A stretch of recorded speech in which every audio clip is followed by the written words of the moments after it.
le confinement. Je sais pas vous, hein, mais je commence à en avoir, mais marre, putain, c'est long, c'est long. Je crois que j'ai jamais eu autant envie de regarder un match de foot. J'ai qu'une envie, c'est de me poser, bière, pizza, bam, match de foot. Pas vous. Et en même temps, je me dis que, en fait, là, on nous donne du temps. On nous donne vachement de temps pour pouvoir faire des choses qu'on n'avait pas le temps de faire avant. Notamment, accroître et diversifier notre culture foot. Par exemple, je sais pas moi, en regardant des super chaînes YouTube. Ou je sais pas moi, par exemple en suivant des podcasts, il y en a de plus en plus. Ou en lisant la presse, ou en suivant des super blogs de foot, comme il existe des dizaines et des dizaines. Ou encore, je sais pas moi, en regardant un vieux match qui passe en ce moment sur l'équipe. Je vous le conseille, c'est vraiment top. C'est que des matchs mythiques qu'il faut avoir vu quoi.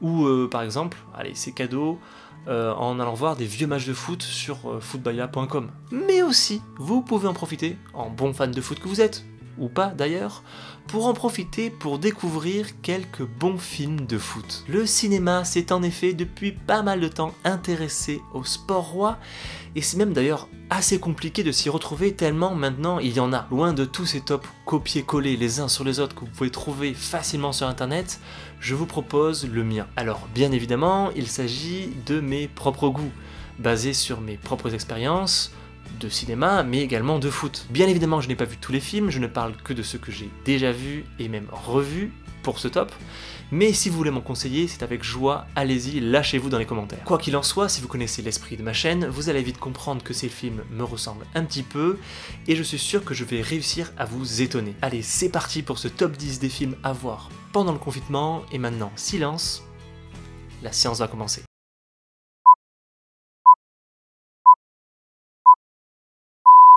En 10ème position, je suis supporter du Standard. Alors pour commencer par l'histoire de ce film, c'est tout simplement l'histoire d'un Bruxellois qui est totalement fan, je dirais même plus surfan du club du Standard de Liège, en Belgique, vous avez compris, et qui, malheureusement ou heureusement pour lui, va tomber amoureux et va devoir faire des choix entre sa nouvelle copine et son ancien club. Pourquoi est-ce qu'il faut voir ce film ? Tout d'abord parce que le duo composé de Léa Drucker et Riton Lipman, un acteur que je ne connaissais pas jusque-là mais qui est très bon, tous les deux ils sont excellents, ça fonctionne très bien. Ensuite parce que ce fameux Riton, qui est aussi le réalisateur de ce film, clairement on sent qu'il connaît le foot et surtout il l'aime. C'est rare, mine de rien, dans les films de foot, que le réalisateur lui-même comprenne à ce point-là le foot et soit supporter, parce que c'est sûr et certain, il est supporter lui-même du Standard et il a mis beaucoup de lui-même dans ce film.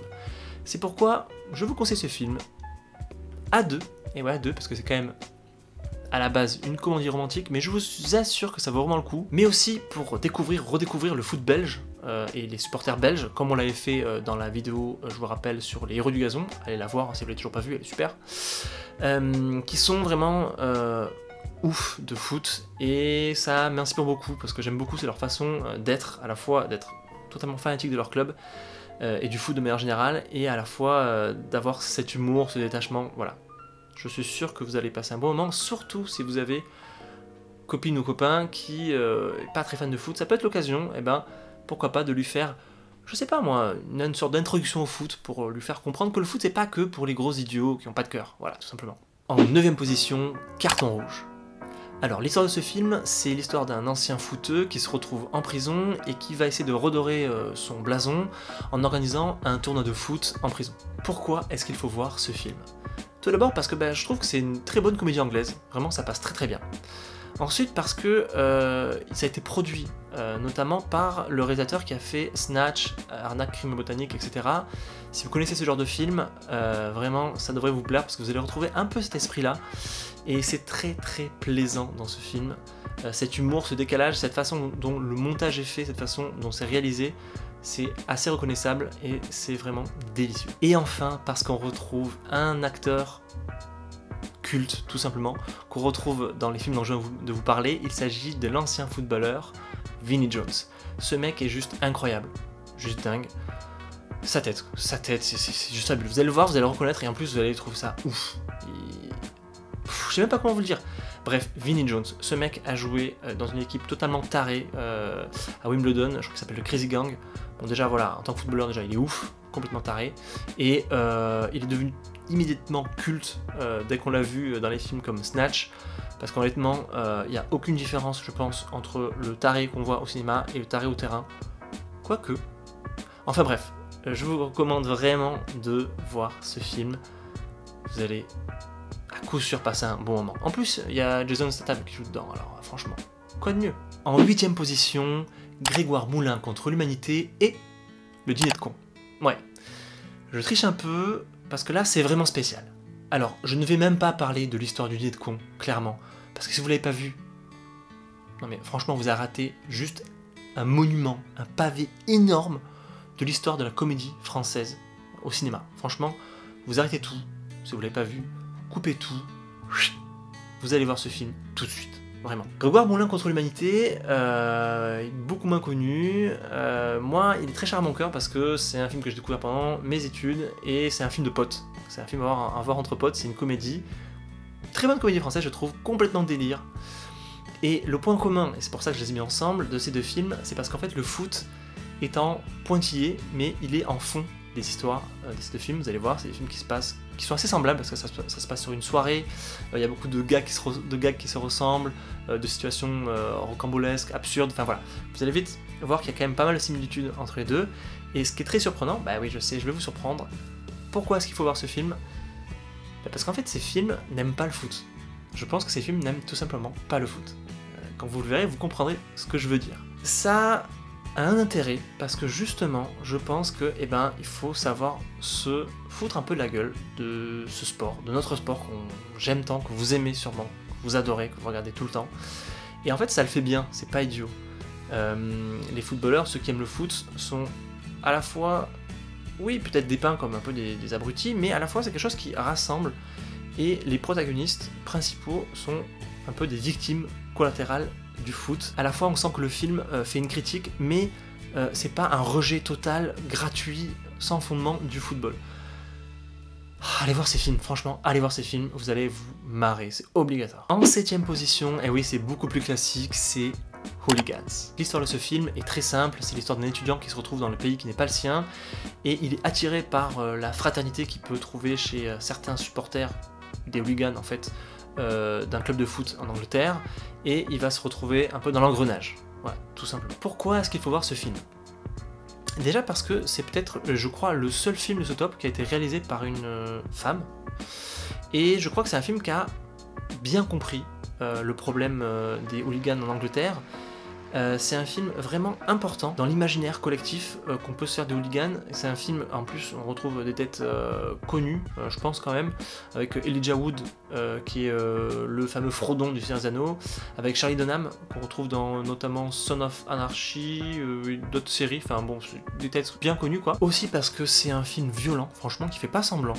Apparemment, il était interdit au moins de 16 ans quand il est sorti en salle, et c'est un film qui a eu énormément de difficultés à sortir. Pourquoi? Parce qu'en fait, l'Angleterre a beaucoup de mal avec son passé très violent, il y a beaucoup de hooligans jusque dans les années 80, ils ont fini par les virer, et donc c'est vraiment intéressant de voir qu'à West Ham, il y a encore pas longtemps, il y avait des fans complètement barjots quoi. Ce qui est aussi dingue, c'est que mis à part donc, les deux acteurs principaux dont je vous ai parlé, pas mal de second rôles sont joués par d'authentiques anciens hooligans, dont un d'ailleurs qui joue un flic.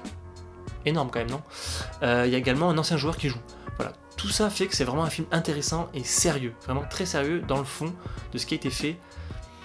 C'est du sérieux, c'est du costaud. Voilà, vraiment, je vous le conseille, c'est le top. En 6ème position, À nous la victoire. Et Demi-temps en enfer. L'histoire de À nous la victoire, ce sont des prisonniers dans un camp nazi qui organisent des matchs de foot contre les nazis, justement. Pourquoi est-ce qu'il faut voir ce film? Déjà parce que ce film s'est inspiré de faits réels. En effet, j'en ai déjà parlé, vous savez, de ces rencontres du FC Start. C'était ces Ukrainiens qui, dans les années 40, pendant les Deuxième Guerre mondiale, ont rencontré à plusieurs reprises des équipes de joueurs allemands, des joueurs nazis, et leur ont foutu à chaque fois des fessées. Parce que les Ukrainiens, ils avaient beau être mal nourris, enfin ils jouaient pas, ils s'entraînaient pas, etc. Ils ont flingué les Allemands, ils étaient au-dessus, clairement. Et ça leur a pas plu. Il y a toute une légende qui s'est développée, soi-disant ils auraient été fusillés, etc. Après un match qu'on appelle le match de la mort. Il y a un livre d'ailleurs qui est sorti là-dessus, que je vous conseille, très intéressant. Ce film s'inspire d'un autre film qui s'appelle Demi-temps en enfer, qui celui-ci n'est pas du tout connu, contrairement à celui dont je suis en train de vous parler, et que je vous conseille Vraiment, c'est un vieux film hongrois, je crois, et qui, si vous arrivez à le trouver, vaut vraiment le coup d'œil pour ce côté justement historique. Il relate globalement à peu près la même histoire. Je vous le conseille surtout pour le casting qui est complètement dingue. Je ne sais pas comment ils ont fait, clairement, pour arriver à réunir dans un même film Sylvester Stallone, ah ouais, rien que ça, Bobby Moore, champion du monde de 1966, Pelé, non mais c'est pas juste dingue quoi, enfin même tous les autres acteurs étaient des stars à l'époque, enfin vraiment, tous les acteurs c'était des stars, et en plus il y avait deux footballeurs qui étaient ultra connus à l'époque, enfin c'est dingue. Je vous le conseille, il a un peu vieilli mais franchement ça se regarde vraiment très très bien. En 5e position, The Damned United. L'histoire de ce film, c'est l'histoire d'un entraîneur qui arrive à la tête d'une équipe et qui la fait gagner. C'est simple, précis, rapide. Pourquoi est-ce qu'il faut voir ce film? Alors au-delà de ce scénario qui a l'air simpliste, comme je vous le dis maintenant, ça vaut vraiment le coup de le voir déjà pour découvrir la figure de Brian Clough, qui était ouf, c'est un peu le Mourinho de l'époque, qui arrivait à tirer le meilleur de ses équipes et qui avait un boulard énorme et qui formait un tandem avec le co-entraîneur qui était ouf. Bref, c'est très bien retranscrit. Martin Sheen, je crois, c'est comme ça qu'on dit, l'acteur principal, bref, il joue très très bien. C'est un film très sérieux. Voilà pourquoi il faut le voir, parce que c'est très sérieux. C'est le plus sérieux de ce top, sur le fond, mais aussi sur la forme. C'est celui qui clairement parle le plus et le mieux de foot. Jusque-là, on a parlé de films, et même après, qui ont pour trame de fond le foot, ou qui l'abordent plus ou moins. Là, vraiment, c'est un film vraiment sur le foot, clairement. C'est un film qui vaut le coup d'être vu, parce qu'il va vous replonger dans une époque... Ah, c'est une époque délicieuse, quoi. L'Angleterre de ces années-là, franchement, ça donne vraiment envie. On a l'impression qu'à cette époque-là, chaque club pouvait vraiment tirer son épingle du jeu, et un peu chaque saison, il y avait un nouveau leader qui arrivait. C'est pas pareil, quoi. Il n'y avait pas le top 5 dont on parle maintenant en première ligue, quoi. Clairement, chaque club quasiment avait une chance de gagner à la fin le championnat. En 4e position, il fallait le mettre, ben ouais, c'est Shaolin Soccer. Alors là, je ne vais pas beaucoup plus en parler. Pourquoi? Ben déjà parce que j'ai déjà fait une vidéo très bien faite, ma foi, très complète, ouais, je crois qu'on peut le dire, sur ce film. Je vous le conseille vraiment, ça vous permettra de découvrir déjà, si vous l'avez jamais fait, le cinéma hongkongais. Clairement ça vaut le coup, c'est une porte d'entrée. Et en plus vous allez vous marrer. Et puis aussi je pense c'est une bonne comédie. Et puis c'est fun, tout simplement. Non, c'est un ovni, mais franchement ça vaut vraiment le coup. Allez-y, faites-moi confiance. En 3e position, Didier. Didier, c'est l'histoire d'un manager, on peut dire, dans un club de foot, qui est pas mal en galère, et qui doit garder le chien d'une amie.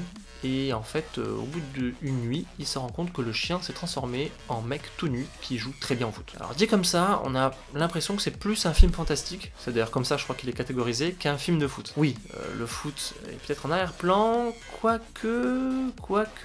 Ça se dit, quoi qu'il en soit, je vous conseille vraiment de le voir. Pourquoi? Parce que c'est une super comédie. Il y en a eu d'autres, hein, des comédies françaises sur le foot, celle-ci, elle est géniale. Pourquoi? Déjà parce que c'est Chabat. Il est ouf, c'est sa première réalisation, et franchement il s'en sort vraiment bien. Le tandem avec Bakri, génial, franchement Bakri, on a envie de lui faire des bisous à chaque fois qu'il parle. Chabat, je sais pas, il fait un regard comme ça, je sais pas, de chien, j'arrive pas à le refaire. Vous marrez, c'est obligatoire, c'est impossible de pas rigoler. En plus, ce film a été tourné dans la plus belle ville du monde, à Montpellier, pour ne pas la citer. Autre argument, et écoutez, j'ai envie de vous dire que c'est à peu près tout, et que ça suffit. En 2e position, Les yeux dans les bleus. Et oui, c'est le premier et le seul documentaire que je mets dans ce top, mais en fait il est tout simplement indispensable, il est tout simplement incontournable. De quoi ça parle? Tout simplement de l'épopée des Bleus en 1998. Pourquoi est-ce qu'il faut le voir? Il faut le voir parce qu'il est mythique, clairement. Ce commentaire diffusé sur Canal+, 2 jours après la finale, c'est un monument dans l'histoire du cinéma de foot français, dans l'histoire des documentaires français de foot. S'il y a un documentaire que vous devez voir, c'est celui-là. Ce film dépasse le cadre simple du documentaire, parce que c'est une des premières fois qu'on va autant, à l'époque, dans l'intimité d'un groupe de foot. On n'a jamais fait ça. Il se trouve qu'il y a eu un changement dans la technologie, on n'avait plus forcément besoin d'avoir une énorme caméra sur l'épaule à l'époque, on peut se balader avec une petite caméra numérique. Et en fait le gars, c'est ce qu'il a fait. En rentrant comme ça avec sa petite caméra numérique dans le vestiaire des joueurs, et en fait on l'a vite oublié. Et très rapidement, les joueurs sont livrés. C'est marrant parce que ce documentaire, il préfigurait un peu l'arrivée plus tard, notamment de tout ce qui est, qu'on appelle ça la Star Academy, etc. Tout ce qui est les émissions de télé-réalité qui sont arrivées quelques années plus tard en France et qui ont hyper bien marché, avec ce côté où ils étaient dans un château, Clairefontaine, c'était des jeunes gens séduisants, voilà, qui commencent à se livrer facecam dans une sorte d'isoloir, enfin ouais, ça ressemble vraiment. Autre point d'intérêt, c'est de voir l'évolution, on a l'impression que c'est une sorte de film un peu initiatique, c'est-à-dire que les joueurs ils sont plus les mêmes au début, à la fin de la compétition. Ils sont arrivés, c'était des enfants, et ils en sortent de la compétition, c'est des hommes, quoi. C'est assez fou. C'est l'occasion de redécouvrir tous ces joueurs que vous connaissez, Zidane, Lizarazu, Petit, etc. Je crois que c'est aussi l'histoire d'un été français, voilà. Vous allez voir une chronique. Voilà, pendant 2 mois, les Français, ils ont brillé. Le public est en filigrane derrière, comme ça on le voit toujours un peu, et on redécouvre en fait ce que des millions de Français ont vécu pendant 2 mois, et toute la joie qu'ils ont pu vivre. Voilà, pour tout ça, on conseille vraiment d'aller voir ce film, qui est plus qu'un documentaire, qui dépasse vraiment en fait le propos qui est juste une compétition, juste du foot. Ça va un peu plus loin si vous y réfléchissez, et si vous y réfléchissez, ça vaut vraiment le coup. En première position, c'est un film qui m'est très cher. On va pas forcément être d'accord, mais il s'agit de Looking for Eric. L'histoire de ce film, c'est l'histoire d'un postier qui est pas bien, mais alors vraiment pas bien, et il se trouve que il est aussi fan de Manchester United. Non, n'y voyez pas un lien, c'est juste qu'il est déprimé, et en fait, il se met à voir apparaître en 3D, vraiment pour de vrai, dans sa chambre, chez lui, son idole qui est Eric Cantona. Alors pourquoi est-ce qu'il faut voir ce film? Déjà parce que Eric Cantona, ça devrait suffire, non? Franchement, j'aime beaucoup ce joueur, franchement, il est passé par Montpellier, hein, voilà. C'était vraiment un mec exceptionnel. Vous le connaissez, grande gueule, il ouvre d'ailleurs encore toujours à peu près sur tous les sujets, sur tout et sur rien. Cet accent, ses tirades, tout, allez voir sur YouTube, tout exceptionnel de chez lui. C'est aussi, je pense, un bon acteur, et là, clairement, c'est son meilleur film. Peut-être parce qu'il joue lui-même, c'est pour ça que c'est son meilleur film, parce qu'il n'a pas besoin de forcer. Il a juste besoin d'être lui-même, et on le découvre tel qu'il est, en mentor, en papa, en fait un peu de substitution du personnage principal, du postier. Waouh, il est vraiment bon, quoi. Pourquoi est-ce qu'il faut voir ce film? C'est aussi pour le réalisateur, Ken Loach. Dans ma filmo personnelle, il est très important parce que un de ses films, Le vent se lève, est vraiment un des films les plus importants pour moi, un de mes films préférés, assez violent, qui raconte l'histoire de résistants irlandais, enfin c'est assez fou. Ce réalisateur est très branché sur l'aspect social, il veut toujours parler des petits, des pauvres, des personnes qui sont au plus bas, et c'est quelqu'un qui a pas mal d'espoir, je trouve. Souvent il raconte des histoires qui à la fin, souvent finissent assez bien, qui donnent de l'espoir, et souvent l'histoire de personnes qui se relèvent, voilà, comme ça, qui partent d'en bas et qui montent un petit peu. C'est le cas dans ce film. Aussi, ce film il fait ce que les autres ne font pas, c'est-à-dire que, il a ce côté où il a de l'amour pour les supporters, il a de l'amour pour ceux pour qui le foot est tout, ceux pour qui le foot, plus que une simple passion, c'est leur vie, quoi, clairement. Et il y a vraiment un portrait assez flatteur, je trouve, des supporters, et qui est vraiment agréable. Je pense que ce film a compris ce que c'est vraiment le foot. Il a compris que le foot, c'est plus que du foot, ça dépasse. Ce que j'essaie, moi, de vous expliquer sur cette chaîne, finalement. Pour conclure, il y a beaucoup de films sur le foot. Tous ne sont pas bons, surtout parce que tous n'ont pas réussi à retransmettre, à retranscrire la dimension non sportive, la dimension non football du foot. Ou alors ne se sont contentés d'aborder qu'une seule de ces multiples facettes. Des films comme Goal ou Joue là comme Beckham, qu'on retrouve souvent dans les tops des meilleurs films ou des tops des films à voir sur le foot, je trouve restent trop en surface. D'autres comme Les Seigneurs, avec un casting de fou, avaient un fort potentiel, mais franchement, ils sont juste pas bons. Dans ma sélection, il ne vous aura pas échappé que j'ai surtout mis des films qui parle de la dimension sociale de ce sport, et aussi de l'importance que le foot a dans la vie de millions de personnes autour du monde. Or, vous le savez très bien, c'est de tout ça dont je veux parler sur ma chaîne. Et voilà, j'espère que cette sélection, j'espère que ce top vous aura plu, j'espère qu'il va vous aider à passer plus agréablement ce confinement qui, comme je l'ai dit, est franchement long et lourd. Voilà, je vous souhaite vraiment bon courage. N'hésitez pas, si vous avez aimé, à commenter. Si vous n'êtes pas abonné, à le faire, à mettre la cloche pour être tenu au courant de la sortie des prochaines vidéos. Je vais essayer d'en faire pas mal dans les prochaines semaines. Personnellement, mon rythme n'a pas changé, hein, je continue toujours à bosser pareil, mais voilà, je suis assez motivé en ce moment pour faire pas mal de vidéos. J'ai retrouvé voilà, mon inspiration. Quoi qu'il en soit, je vous dis à très bientôt, je vous aime. Ciao les blaireaux.